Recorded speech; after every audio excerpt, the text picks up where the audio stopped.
Hello बच्चों, चलिए प्रश्न को समझते हैं। दिया गया प्रश्न कुछ इस प्रकार है जिसमें हमें कहा जा रहा है 4 + 44 + 444 + डॉट डॉट डॉट श्रेणियों का n पदों तक योग ज्ञात कीजिए।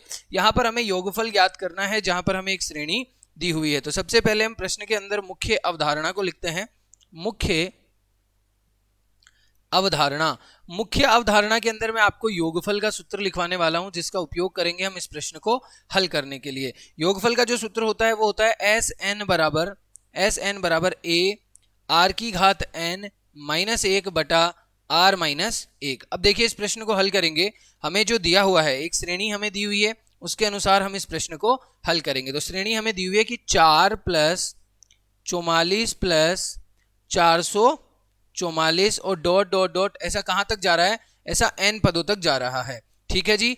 तो अब हम यहाँ पे क्या करेंगे, यदि 4 को बाहर ले लेते हैं, यदि हम यहाँ पर 4 को बाहर ले लें तो हमें क्या मिलेगा, 4 को बाहर लेंगे तो हमें मिलेगा 1 + 11 + 111 + डॉट डॉट डॉट डॉट कहां तक, n पदों तक। ठीक है, n पदों तक। अब यहां पर यदि मैं इस प्रश्न के अंदर 9 से भाग दे दूं और 9 से गुणा कर दूं, यदि मैं 9 से भाग दूं तो मुझे क्या मिलेगा, 4/9 मिलेगा। और 9 से गुणा कर दूंगा तो मुझे क्या मिलेगा, 9 + 99 + 999।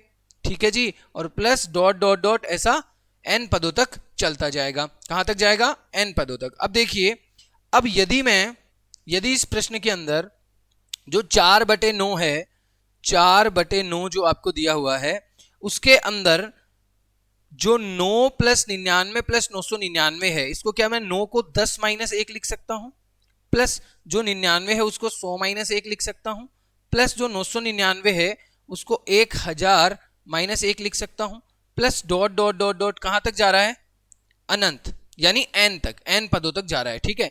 अब देखिए यहां पर जो 10 - 1 100 - 1 और 1000 - 1 है, उसको मैं कुछ इस प्रकार लिखूंगा कि 4/n या 4/9 10 - 1, 10 - 1 को मैंने 10 लिख दिया, प्लस 100 - 1 को मैंने 100 लिख दिया, 1000 - 1 को मैंने 1000 लिख दिया। अब जो n हमारे पास में बचा हुआ है ये कहां तक जा रहा है, n पदों तक। ठीक है।